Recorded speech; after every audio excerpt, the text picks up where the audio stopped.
pour nous, c'était court. On s'attendait pas à ce que Maître Deshimaru disparaisse si vite.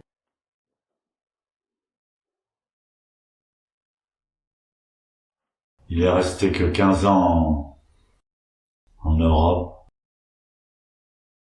Et on avait juste le temps de commencer à approfondir les choses. On avait un nouveau temple. On commençait à y faire Samu.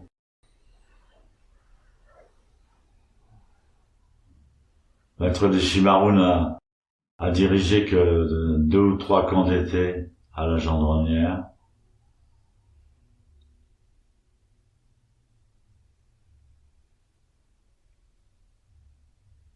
On vivait tous autour de lui au dojo de Paris.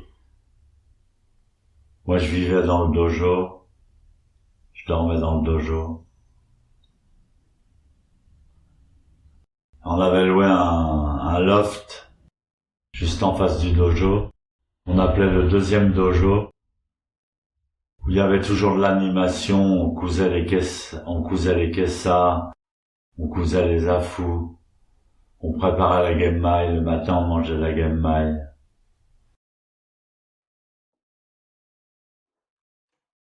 Et puis un matin justement, donc le matin on faisait zazen. Ensuite on prenait la genmai au deuxième dojo tous ensemble, on était une 60aine de personnes.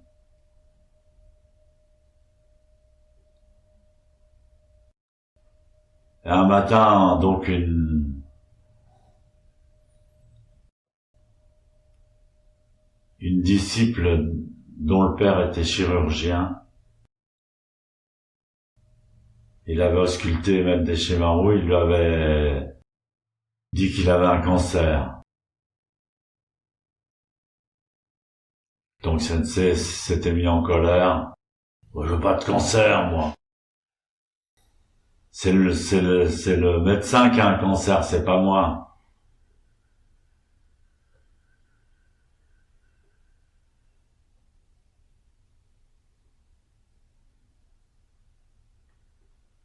Effectivement, quand on regarde le système médical mondial, c'est vachement important le système médical.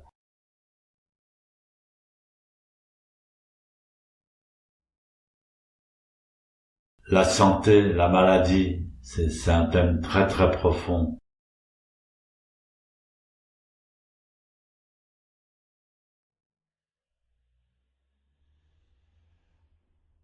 Malheureusement, actuellement, les bons médicaments sont interdits. Et les mauvais médicaments sont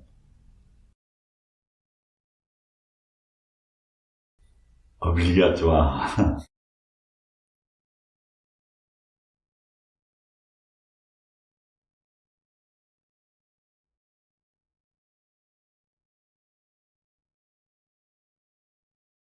Finalement, en quelques semaines, Maître Deshimaru est décédé au Japon. Je suis parti avant son incinération, je suis allé au Japon 2 jours après sa mort.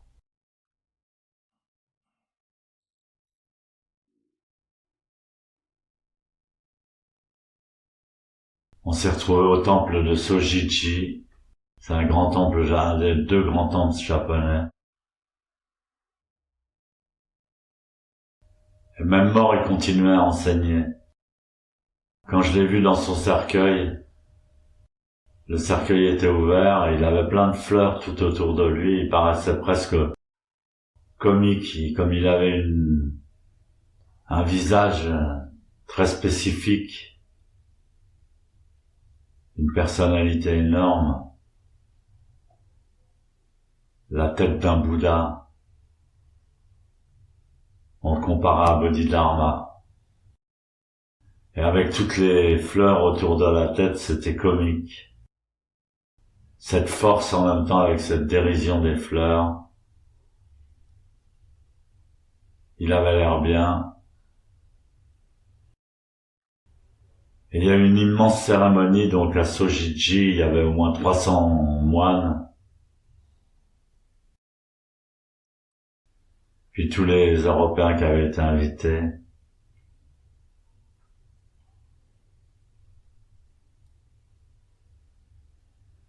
C'est très, très beau les cérémonies au Japon,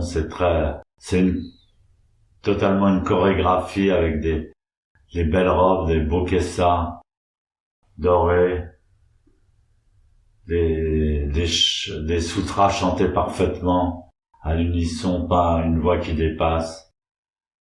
Un truc très fort et très esthétique.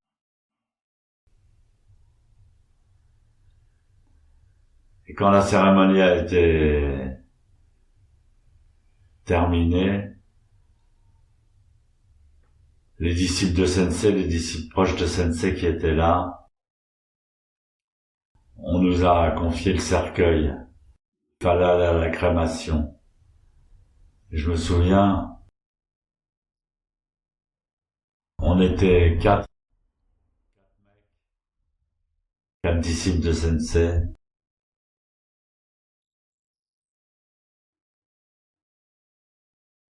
On a dû porter le cercueil jusqu'à la voiture.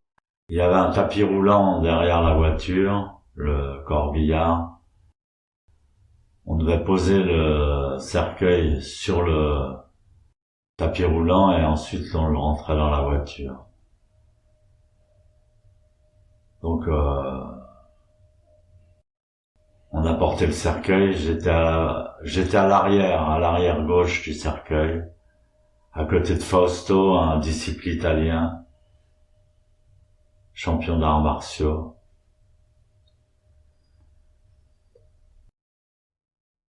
Et au moment où on a fait rouler le cercueil sur le tapis roulant, au moment où j'allais lâcher le cercueil, mon doigt s'est pincé entre le tapis roulant et le cercueil. Donc ça m'a fait une espèce de décharge électrique qui m'a fait lâcher ça m'a fait lâcher toute tension émotionnelle. Je me suis mis à chialer.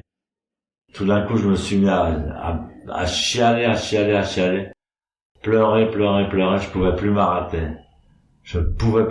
Alors on est monté dans le car, je pouvais plus m'arrêter. Ensuite le car, on nous a emmenés à la crémation. Et là au Japon, ça se passe pas tout à fait comme en France. D'abord on récite des sutras. Il y avait quelques moines sympathisants de Sensei, des amis à lui, qui s'étaient joints à nous. On était une quinzaine autour du cercueil ouvert où on voyait Maître Deshimaru toujours avec sa tête presque un peu comique avec les fleurs, un léger sourire. Moi je pleurais toujours, je pouvais pas m'arrêter.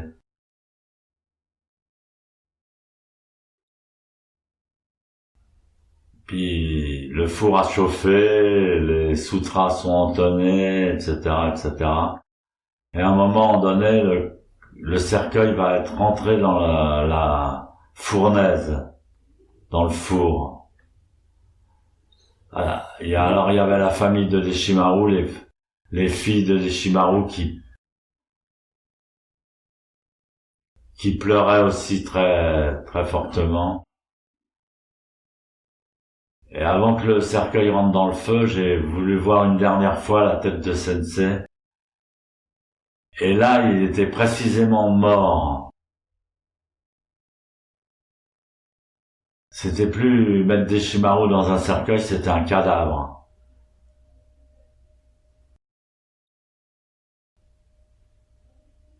Je me souviens toujours de cette histoire.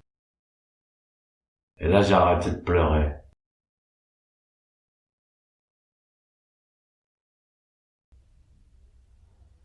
Puis voilà, on s'est retrouvé sans maître, on s'est débrouillé.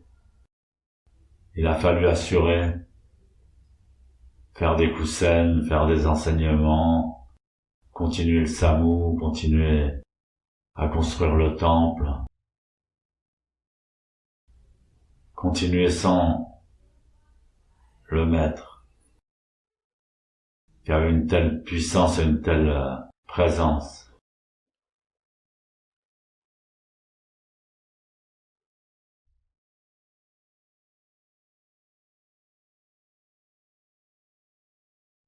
Et en réalité, aucun de nous se prend pour un maître. On ne peut rester que des disciples par rapport à Maître Deshimaru.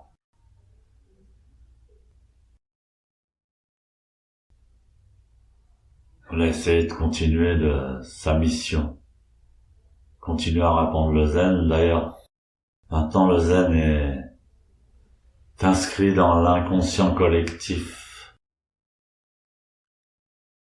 de l'humanité. Il est intégré. Zazen, c'est intégré. Donc Maître Deshimaru a réussi sa mission. Comme j'ai lu dans Internet, ou j'ai écouté,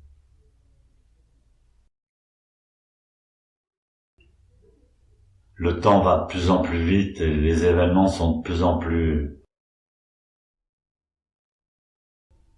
médiatisés, digérés, et intégrés. On pourrait appeler la guerre de l'Ukraine la guerre TikTok.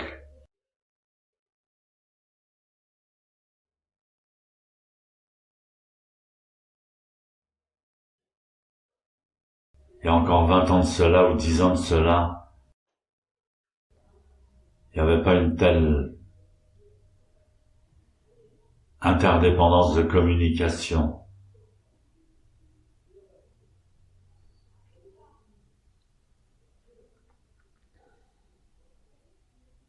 Donc le zen au Japon, il s'est transmis pendant 700 ans. 700 ans en Chine, 700 ans au Japon, 700 ans en Inde.